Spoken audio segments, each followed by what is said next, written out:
Lyndon is on the road. It looks like getting some gear. Awesome. Or he's got a mask. That's what's going on. Okay, I was trying to understand what was going on. But yeah, we're gonna wait a few minutes for Mike to come online here. I'm hoping all that connects really well. And oh, Lyndon is downtown. Nice. So we've got a few sponsors today for our event. The first being Center for Crafts. They're a local organization here in Manitoba that does, I guess they get government grants to support the different guilds and organizations in Manitoba that are based on crafting. They loaned us our Zoom account for the day, which was awesome because that's a big cost offset that we couldn't have done this without them. We've got Pritchell and Hardy. Cindy, you could probably see her along the top here somewhere. They are kicking in a massive amount of prizes for the competition that starts tonight after the stream. They have 2 canisters of 1090 powder that is going off to some of the winning spike competition. Not revealing too much right now. They are also kicking in some VSM belts. If you haven't used any VSM, that's what I like using in my shop. They hog away steel. They are awesome. They are also giving a bit of swag. We've got a couple hats going to some winners as well. Also joining these two are Thompson Metals. They're out of British Columbia as well. And they've got, I think, 3 packages of stock, so steel. I'm just gonna share the screen here onto the website. This is the Manitoba Guild website. And yeah, so right here they've got 4 pieces, 1 ADC RV2, a piece of 1075, 15N20, and 1084. So definitely a good setup to make just mono steel blades, or you can start making Damascus. Definitely an advanced pieces of steel there if you're working on Damascus. I've only started getting into that recently. I delayed my progression for making Damascus, wanting to just work on monosteel, trying to get better. And then a little bit like Niels had said this morning, leveling up at a certain point later on onto a different technique or different steels. So I had my bases down.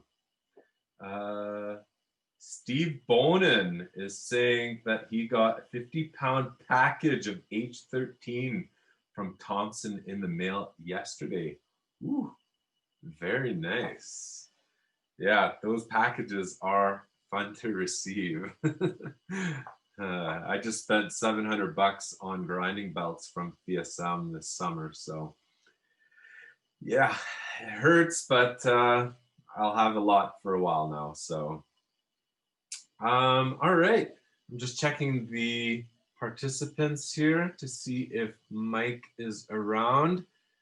And I would like Lyndon to kick in so I can go poke. Oh, he asked to unmute. He left his computer in the garage, didn't he? But I'm just gonna swap over to Facebook. Sorry guys, give me 1 minute. Is there anyone from the guild here? Brad, do you want to take over for 5 minutes?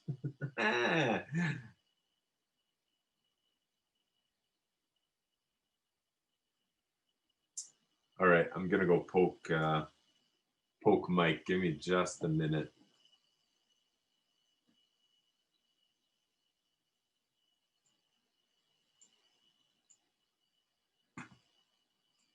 So I am just on Facebook right now, looking for Mike Curley.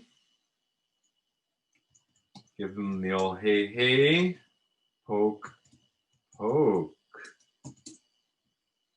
And see if he can register onto Zoom. He had messaged me telling me that he had an event today. Brad is saying, no, not really. I'm not showered, sitting in my living room. I can talk about our big fly press order for the UK for a few minutes at some point if you like. Yeah, that sounds awesome, Dave. Let's get Dave on here, and I'll go poke Mike again. All right, Dave. All right.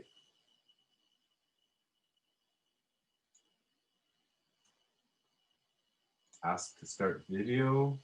Ask to unmute. Yeah, I guess my my video won't work, but that's okay. That's all right. So yeah, so a few people may know about this, but a couple of years ago, I ordered a pile of tools from Robin Sharples in the UK, and what he is he owns the name of the Peter Wright name, and I guess whatever's left of the Peter Wright company. But what he does is he is kind of a picker, goes around England and finds nice anvils and fly presses and interesting tooling, and a fair amount of it we can't get here. Things like fly presses never really came over from England. We didn't really manufacture them in North America.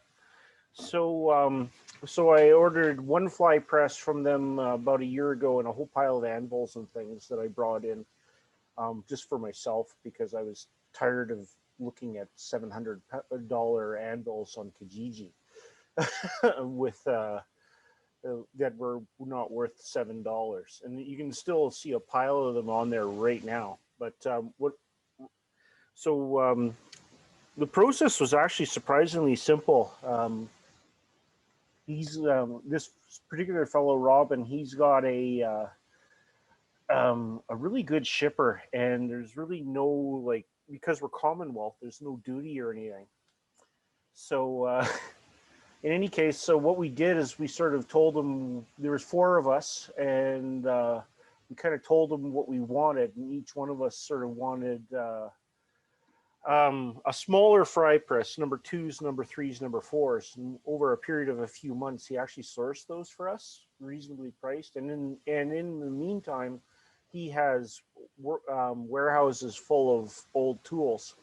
Again, he lives in the Black Country where all of this stuff was made. In fact, he just bought out the last of the Norton manufacturing, and all of their molds for their fly presses. So they're actually out of the business now. You can only buy brand new ones from India. And in any case, so we sort of negotiated a little bit of price, but his prices were generally, even in British pounds, were actually really good for what we got. And what you can put about 2,000 pounds or a ton in the crate, and that's the biggest cost. It was like I think $1,400 to have a crate sent for over there to here. So if you put a pile of people together, it makes sense. But what we ended up with, again, was 3 Norton fly presses, a Denby fly press, which is mine, which is for about half of what you'd pay for a brand new one in the U.S., all in. And then each one of us, we got one swage block, I think, that, again, you don't see them, especially big ones, in North America at all.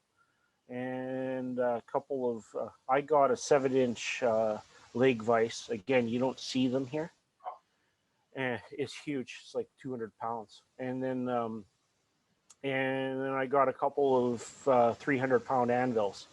One of them, a couple of a double horn, and just a nice big Peter Wright. Which again, you can find some of that here sometimes, but you're going to pay thousands of dollars for it if you do find it.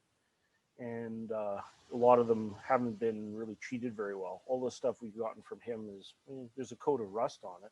You wire brush it off, and man, I can't believe how good a shape it is compared to some of the stuff that some of the farmers are trying to get rid of here. So anyway, that was sort of our experience. It was probably 3 months from beginning to end, 6 weeks to get here. But again, and I think it was actually cheap, definitely cheaper to freight it from the UK than coming from the US. Because again, there's no duty, there's no fancy paperwork really. Robin himself is a great guy. He really took care of us, and his shipper is pretty painless. Fantastic. And where are you located? Me? Where are you located, David? North Kildonan and Winnipeg. Oh, awesome. so now you might see if there's actually 6 fly presses that I know of from there that are floating around. So. Super. Nice. And what's your experience with the fly press? How has it been adapting to that?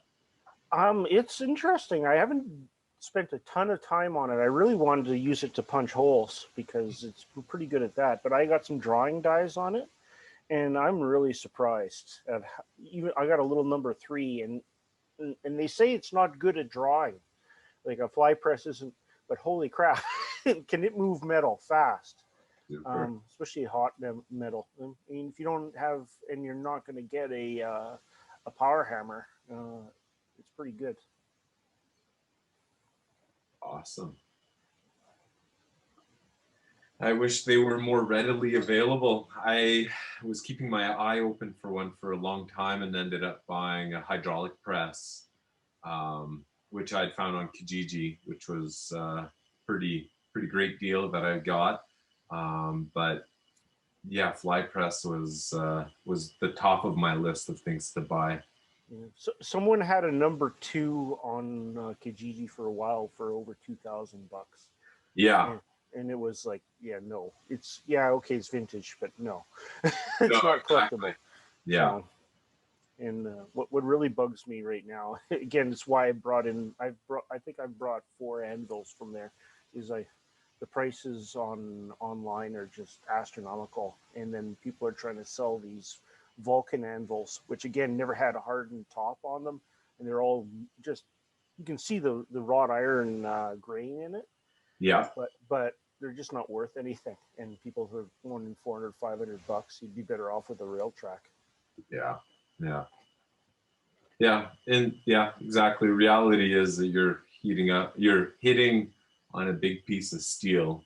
The cheaper the better, but at the same time, if you want a good high quality hardened plate face, then you're definitely going to pay more for it.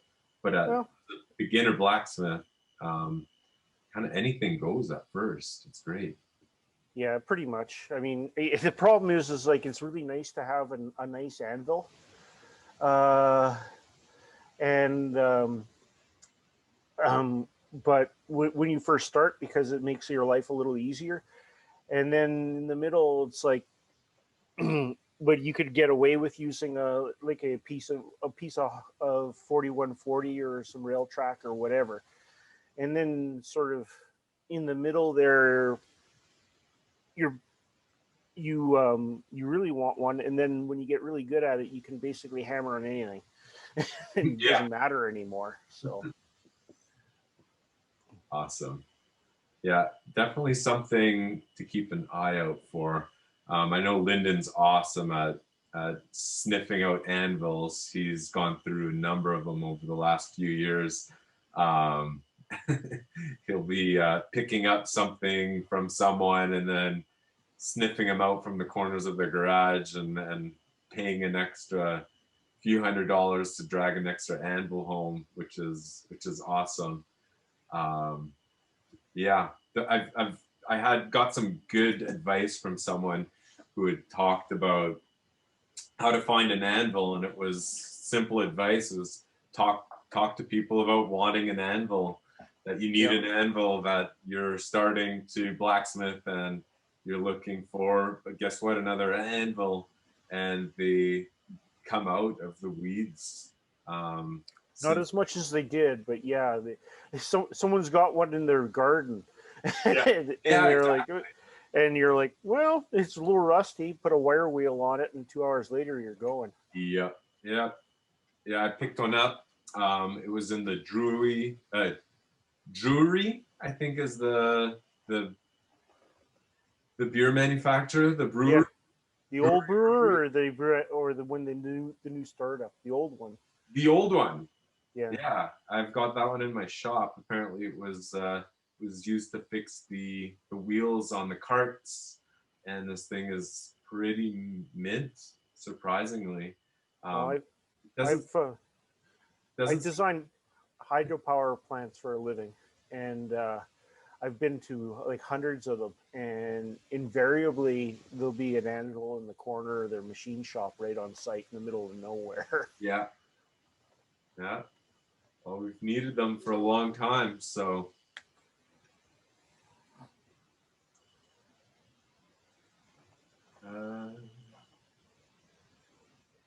Yeah, so I don't have Michael on, unfortunately. Maybe he got pulled away. I know he was saying that he was doing some show, some recreation, but he was gonna log in at this time, but that time has gone past by 15 minutes. Does anyone else have anything to share? I know there's lots of blacksmiths. See Graeson's on here. Graeson's awesome maker from Winnipeg. And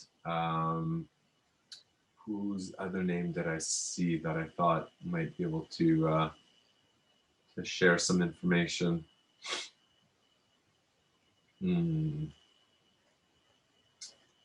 Graeson, you want a couple minutes on here?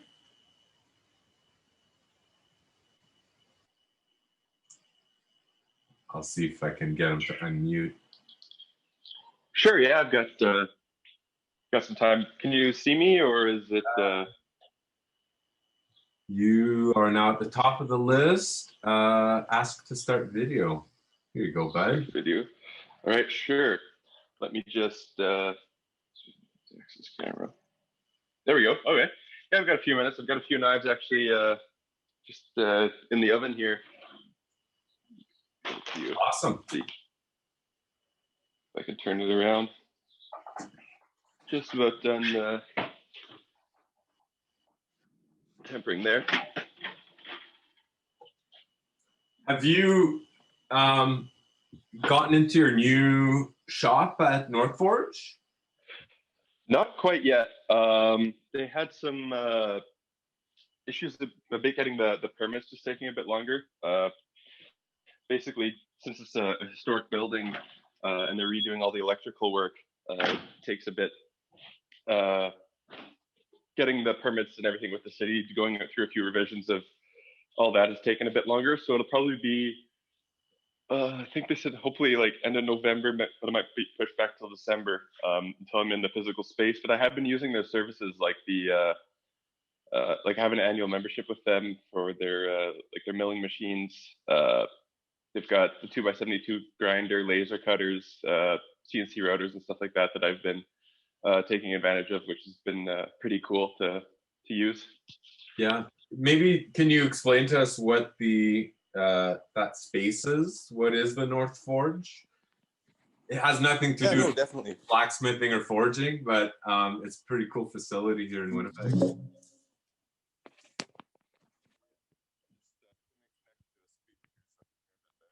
Oh, I think we're losing you there, Graeson.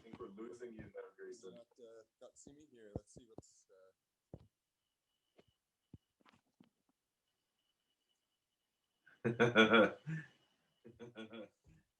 Can you see me? Oh, all right.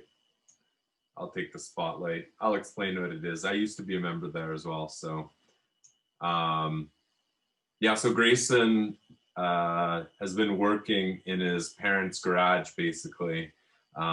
He's converted into his workshop, and he is rapidly expanding with his line of knives, from kitchen knives to hunting knives, crafting like bushcraft knives. And he has run out of space, and his parents want him out of the garage. So he's renting space, or waiting, I guess, for the permits to be able to do it, over at North Forge. They're on Adelaide in Winnipeg, and it's the biggest makerspace in Canada. A few, I guess, 5-6 years ago, when we had the King Charles was over, that's one of the locations he went to visit in Winnipeg. He wanted to see what the space was about, and the amount of tools that they have in this facility is off the wall. I think they offer tours on Tuesday nights or Wednesday nights, so you're able to get in there and see what they have.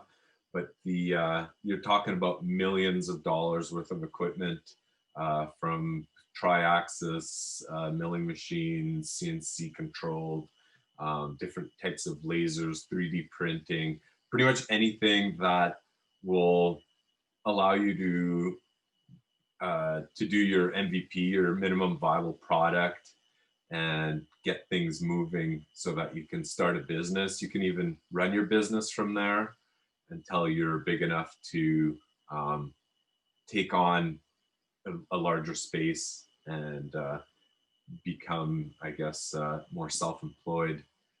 Graeson, I'm coming back to you. See if you can, if I don't cut out again this time. Yeah, no, I've been using their service for guests. We can hear you, Graeson, but it's really quiet. Oh, okay. That's. How about now? Maybe if I have to use speaker, like. Can you That helps.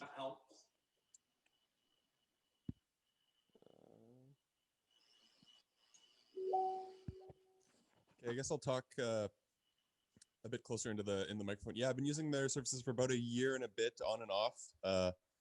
And yeah, like their laser cutters are pretty handy. Yeah, CNC routers for like sheets, machining wood. And then lately I've started to use the Tormach CNC milling machine, which was a bit of a learning curve. Kind of started to work to learn that, I guess, in spring. I looked into that, and I've started a few projects. I'll see if I can get a picture. So this is actually the first thing I made. These are a bunch of bolsters for chef knife. And so I've got those, and just getting the process down so that they are, within. I tried to overset. You have to kind of. There's a lot of different things that, well, they teach you there too.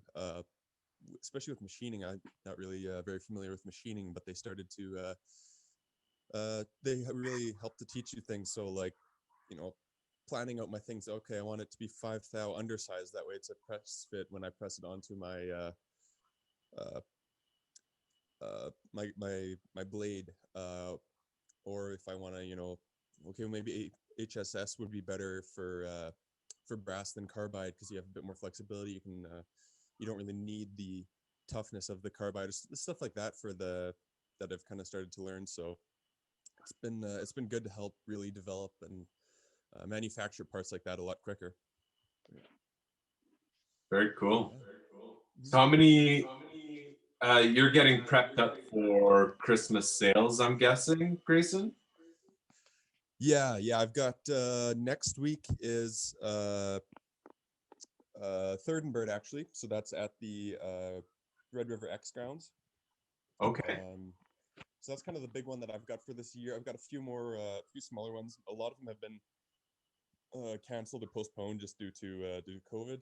But that's the big one that I'm going to be preparing for. So I've got about one more week. Next weekend it'll be running. So I've got a lot of knives. I've got some other blacksmith stuff, because I mostly focus on the knives. So bringing a few new products like the chef knives, being able to produce those in a way that doesn't, take you're working for more than $1 an hour, so